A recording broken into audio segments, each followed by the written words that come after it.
Pa-subscribe naman po and click the bell button to get the latest update from my vlog. So, meron silang pan. Magandang araw po sa inyong lahat. Welcome again to my YouTube channel. Kailangan din nila may paliguan sila. So, ito po.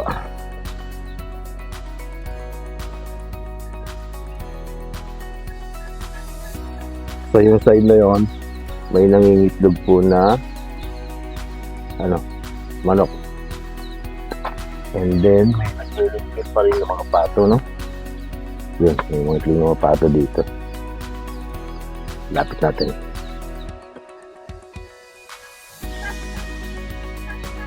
Yan, no?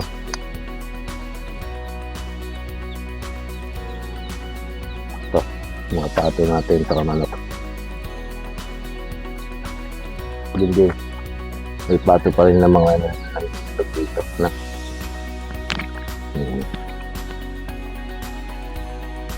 Dapat pala tanggalin itong puputik-putik. Anyway, ito po yung mga itik natin.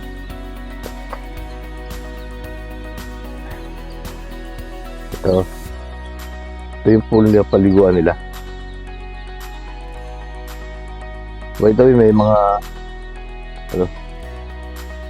blackberry tayo dito ng mga tayo ito. Yung mga maliit na bunga.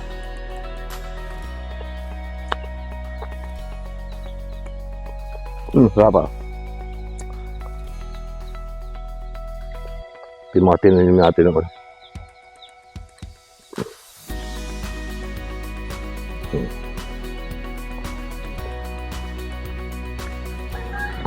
So yung lalaki natin is nakatali.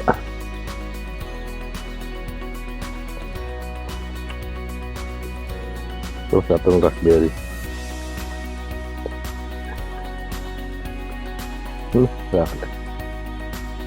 Sasadik. So.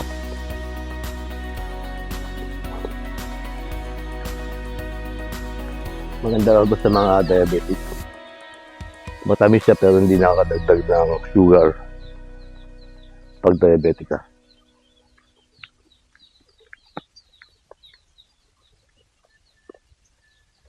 So ito yung paliguan nila, no? Yan ang mga iti ko nag-enjoy dyan. Doon. Dito sila naglalaro, papaligo.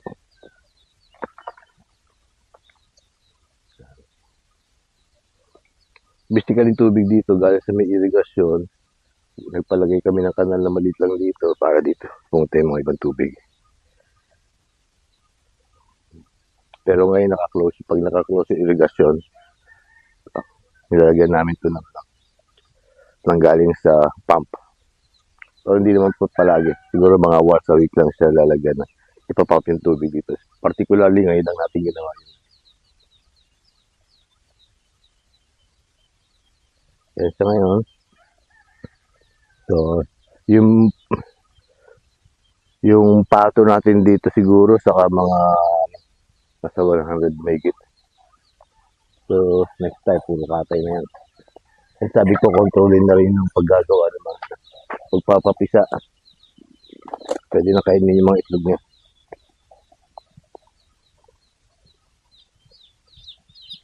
And ito yung mga pato natin na mga sisiw, saka yung mga manok. So, ang dami nila, no? Yan. Ito yung mga manok, mga sisiw. Ito yung mga bibi. Halo-halo na dyan. And this one are yung mga pabo. 3, 6, 7. 7. Pero meron pa rin dito. Mga 11 na pabo. Mga sisiw is nasa siguro mga more than 15 yan. Ay mga bibi, hanggang sa ilalim may mga bibi doon. And other chicken, yung mga malalaki na yan, paggala-gala sa kay mga pabo. Saka mga malalaking mga manok na.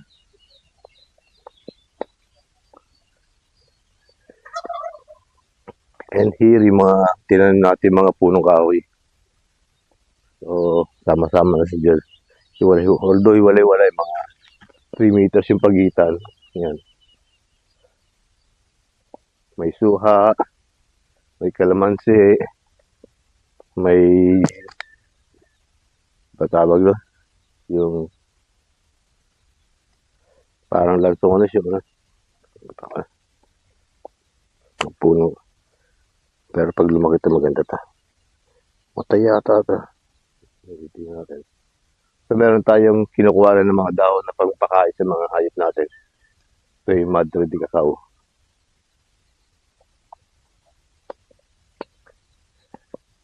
Yung mga ibang puno.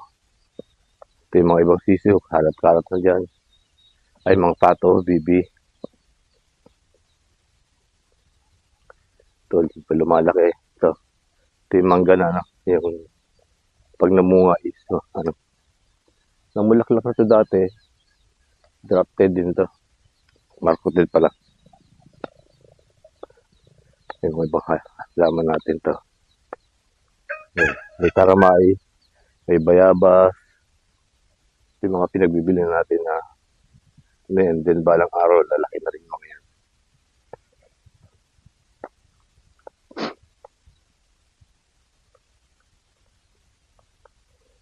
Okay, kalmansi. So, meron din tayo rito mga ano, kamatis, talong, yan. So, ito yung mga kamatis dyan, ang dami. Yun o. Sayang, hindi natin na-harvest. Kasi napakamura ng kamatis niya.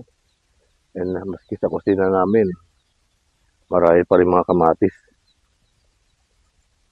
Kasi hindi natin ginagalaw yung ito. And then, ito yung langka. Namumunga ito eh. And mayroon din tayo rito ano, kangkungan. Yan.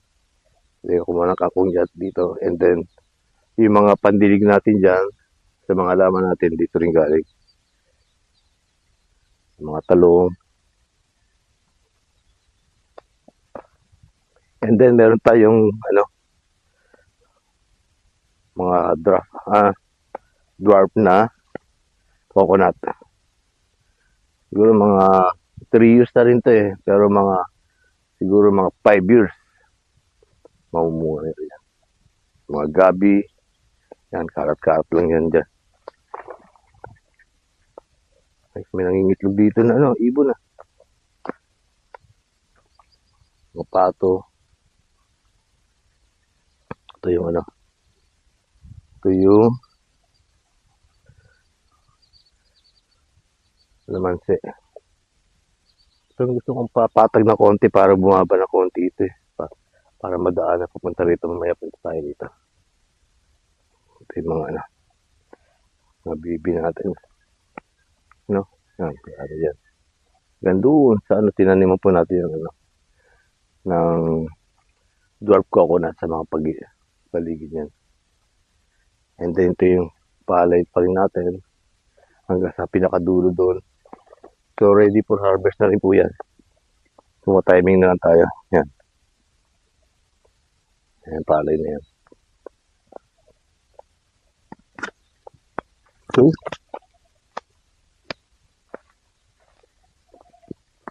kailangan tayong konti rito. Ito gusto kong ma-flap to eh. Later on, natin.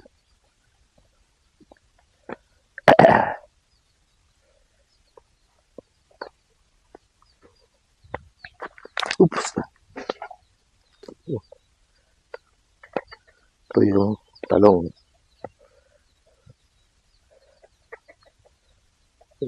Ito buwan ng ano? Ng stem borer. May mga stem borers yan. Hinalalanta yung ano?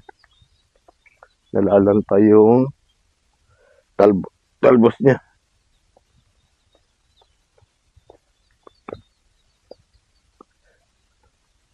Yung avocado. Nagtanim kami rin dito ng kalabasa pero hindi naging successful.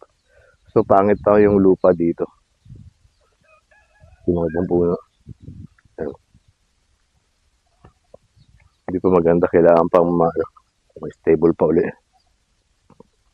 Ito yung mga talong, no? Kamatis. Yan, ito kamatis na tayo. Tapos natin.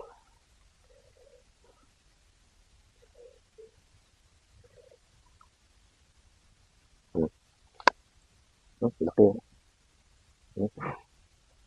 Papa-harvest na tayo. Later on, harvest natin yung mga yan. Sayang mo kasi pag hindi pa kinabangan din. No?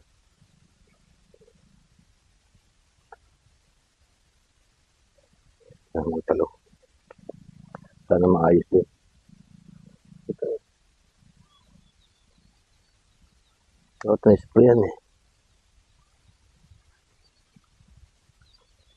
Nangyari kasi yan.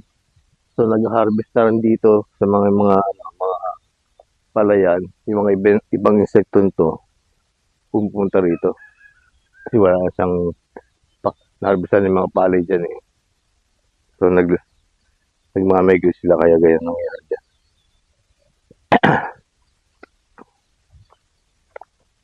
Ito yung mga ano pa. Ito. Mansi.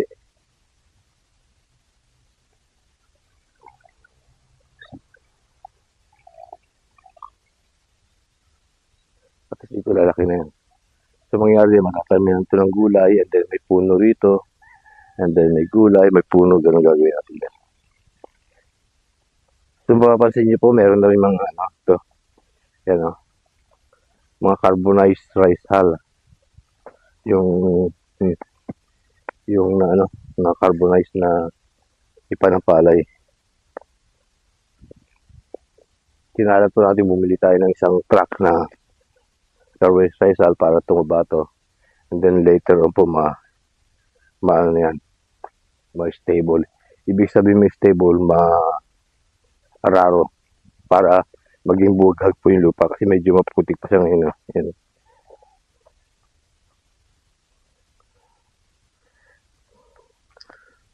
So, yung mga ibang ano rito, ibang mga buto rito ng mga palay dito, yan to, kagaya to. Yan, kinakain pa rin po ng mga hayop yan. Ito. Naipon po yan. O pag ano, naipon po yan, and then kinakain din ng mga hayop yan. Tinutuka po nila.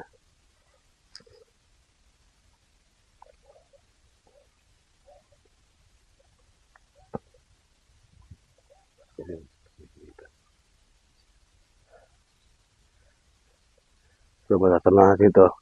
And then later, tatambakan po uli natin yan dyan. Yung lupa, hanggang doon pa. Sa after that, meron pang kabila doon. So, mga half hectares pa to. O 0.6 hectares. Kasi 400 plus 200 pa doon to plus. So, meron pa tayong 0.6 hectares, 6,000 square meter. So, yung base po natin dito mula doon hanggang doon sa 1.4 hectares po yan.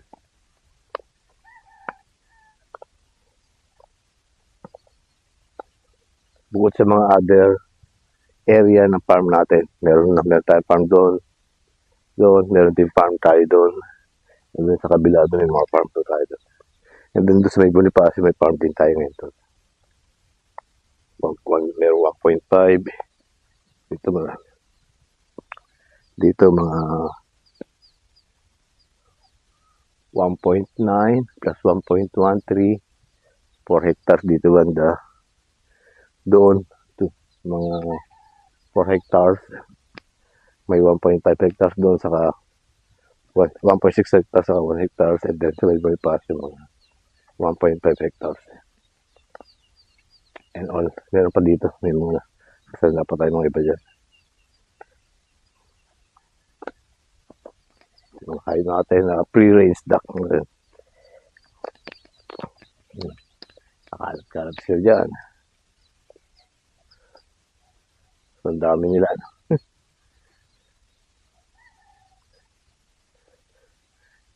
Minsan po, pag pinapakain, may naapakan eh. Medyo maamo rin sila eh. Pati mga manok. Masisiw.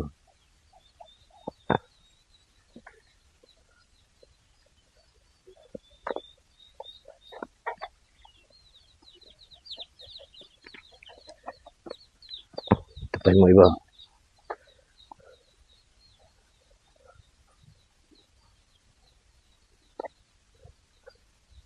So, meron din tayo mga puno dito. May mga puno ng siguro na to. Yung suha. May mga talong pa rin na pwedeng harvestan. May mangga. Ito yung magandang mangga to. Nabili din natin yan during sa Agri Expo sa PICC. Yung dalawa yung ugat niyang pag ganon, and then isang tangkay. Ito.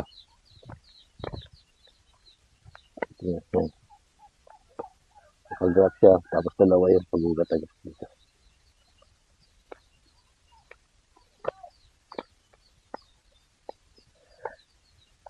Ito yung pinapagawa natin, dirty kitchen o yung outside kitchen natin. So, hindi ko muna tinuloy dahil busy sa farm. And then, yung mga kapis na yan, maayos pa naman yan. Although, butas-butas na yan, pangit pa yan. Later po, maayos natin yan. Ma-restore po natin yung mga butas-butas. Meron tayong mga pamalit na kapis yan. So, kinabitan lang muna natin yan and then, magiging siya. And then, meron siyang, maglalagay po tayo ng screen dito. Yan. Yan. Yan. Same din po doon. Yan. So, yung hangin papunta dito, and then may screen, and then may door dito. So, marami pa man yan. Future project pa natin gagawin yan later. Ito malagyan natin kabis, and then lalagyan natin ito ng wall, pati taas niya. Ito yung mga ibang tanim natin dito. Tangke natin doon. So, sa likod, meron siyang yan. Ayusin din natin yan. So, ito maglalagay ng hayop dyan. Then, suha. May blackberries. Saging. Meron din yung may grapes din dyan eh. Ay, may sitaw pa. And then, ito yung mga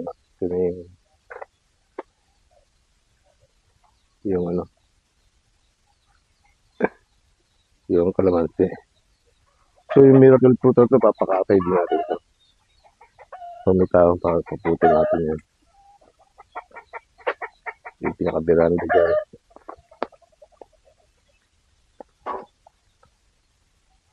Yan, maraming pasiyo dyan.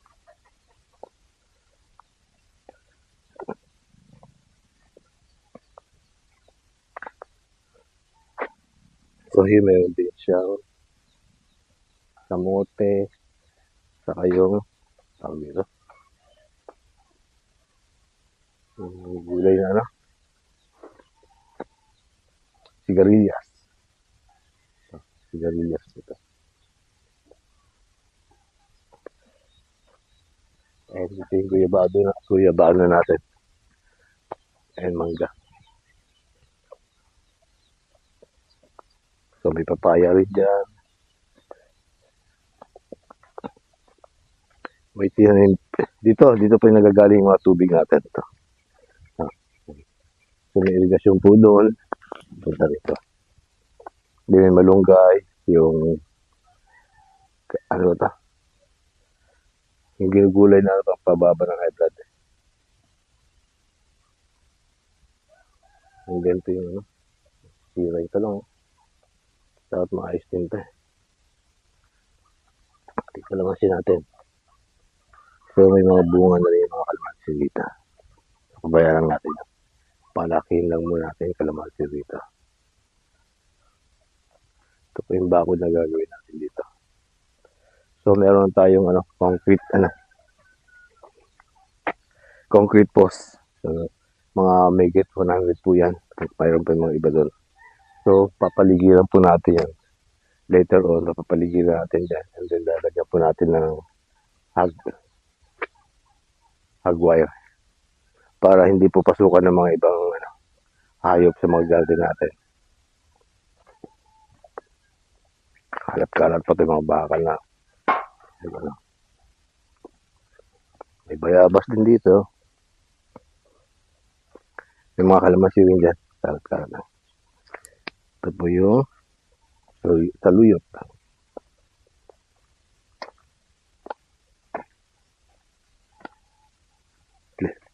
Kalamansi. Tapos may mga ibang sitaw din doon. And then, mga ibang puno.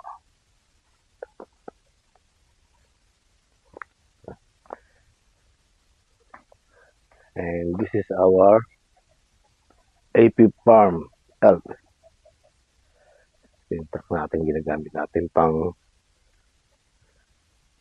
pangkuha ng mga palay sa bukid and then sa pag nagpabilad tayo. Mga budil ng mga palay. So yung mga unang harvest natin ito, may palay din dito na dry na po siya and then nabang na lang po portray natin.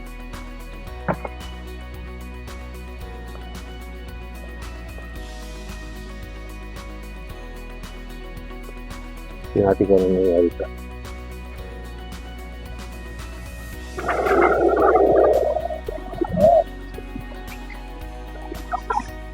ito yung mga palay natin ng mga iba. Siguro nasa 300 kabansa nito. So maginhawa na yan ito sa taas. So nilalagyan po natin siya ng ganito para hindi po masira yung mabulok yung palay sa ilalim o malamigan. So meron siyang pinagpapatungan na kahoy. Parang pallet. Ito yung mga natin. So marami pa naiwan doon sa dryer.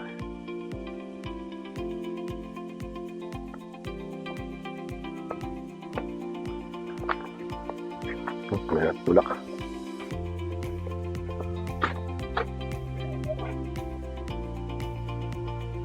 Papalis natin ito mga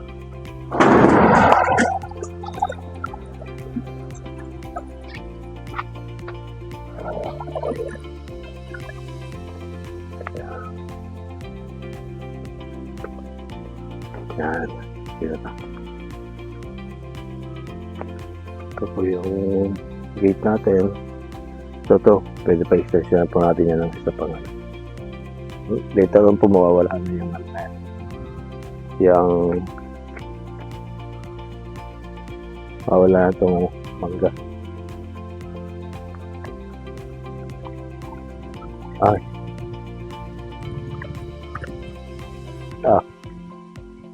Tingnan mo si Nandiyan.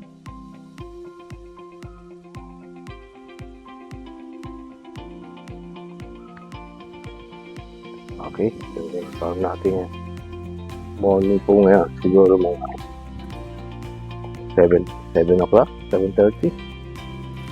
So dito medyo mabagal ang oras. Ito yung bantak natin. Yung ibang traktor natin nasa farm. Ito yung gagamitin natin pang rotivator ng palay ng bukid Meron dito yung tractor dito. Yan. Dalawa po yan. Dalawa yung hand tractor natin dyan. Then pang pagsakay ng mga bang gupit natin dito.